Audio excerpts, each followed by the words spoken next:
উচ্চতর মাধ্যমিকের ফলাফলে এবার বাংলায় রাজ্যের সর্বোচ্চ নম্বর পেয়ে উপত্যকার নাম উজ্জ্বল হল শিলচরের সুচরিতা দাস। ছোট দুধপাতিলের বাসিন্দা সুচরিতা বেসরকারি শিক্ষা প্রতিষ্ঠান রামানুজ গুপ্ত জুনিয়র কলেজের বিজ্ঞান শাখা ছাত্রী।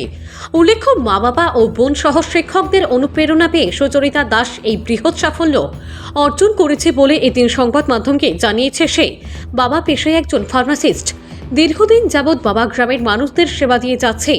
বাবার এই পরিশ্রমে অনুপ্রেরণা পেয়ে সুচরিতা আগামীতে ডাক্তার হওয়ার স্বপ্ন নিয়ে এগিয়ে যাওয়ার ইচ্ছে প্রকাশ করেছে। উল্লেখ্য, সুচরিতা দাস একজন বিকলাঙ্গ হওয়া সত্ত্বেও শারীরিক সংঘর্ষপূর্ণ জীবনকে চ্যালেঞ্জ জানিয়ে বিভিন্ন ঘাত প্রতিঘাতকে পিছনে ফেলে আজ এই সাফল্য অর্জন করতে সক্ষম হয়েছে।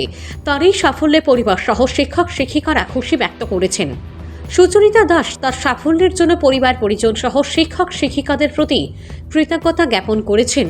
পাশে থেকে যে সবসময় আমাকে অনুপ্রেরণা দিয়েছে, সব কিছুতেই সাহায্য করেছে, পড়াশোনা থেকে সব কিছু। তো দিদিভাইও আছে, দিদিভাই তো কলেজে নিয়ে যাওয়া সব কিছুই 2 বছর আমার সঙ্গেই ছিল দিদিভাই। আর তার সঙ্গে আমার টিচার যারা আছে ওনারাও অনেক সাহায্য করেছেন। তো ওনাদেরকেই আমি এই ক্রেডিটটা দিতে চাই। আমরা জানতে পেরেছি তুমি ডাক্তার হবে, এই একটা তোমার মানসিকতায় রয়েছে বা এটার জন্য চেষ্টা করছো। তো কিসের জন্য তুমি মানে বিভিন্ন অপশন আছে, বিভিন্ন ক্যারিকুলাম আছে যেগুলো দিয়ে তুমি অন্য রাস্তা যেতে পারতে, তুমি ডাক্তারটাই কেন চুজ করলে? আমি ছোটোবেলা থেকেই দেখেছি যে বাবার একটা ইচ্ছে ছিল ডাক্তার হওয়ার। তো বাবা হতে পারেনি, তো এখন বাবা একজন টিচার। তো আমাদের গ্রামে তো তেমন কোনো সুযোগ সুবিধা নেই। তো আগে বাবা টিচার হওয়ার আগে ওই একটু একটু করতো,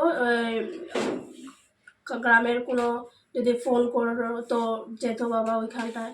তো ওইখান থেকেই আমার একটু ইচ্ছে যে বাবা যেহেতু হতে পারেনি, তো আমি যদি ওইটা করে দেখাতে পারি তাহলে বাবাও খুশি হবে, তার সঙ্গে আমিও একটু খুশি হব। ওইটাই এখান থেকে।